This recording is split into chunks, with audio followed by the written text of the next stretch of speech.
Proverb 19, verse 21. We may make a lot of plans, but the Lord will do what He has decided. Now, this is all about God's will. In my own experience of studying the scripture, I noticed that I tend to start at one place in my understanding of God's will, but inevitably, as I understand more, I end up in a different place. Let me explain. Imagine I stand and draw a circle around me, metaphorically speaking, and conclude that everything outside that circle is God's control. Everything inside that circle, that's up to me. And then I read the scripture. And as I learn more about who God is and how He works, over time that circle starts to get smaller and smaller until one day it disappears. Then I realize that although I do have choices and I do make my own decisions, I cannot resist God's will. His will overrides mine.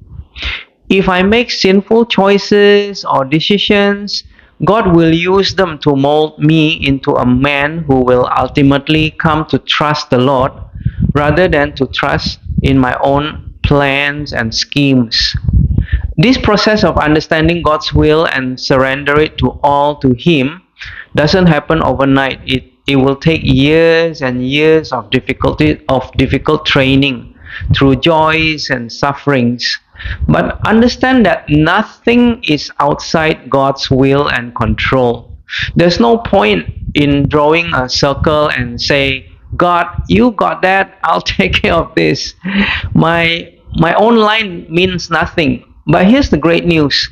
His will is always for our own good, whether we experience hard time or good times.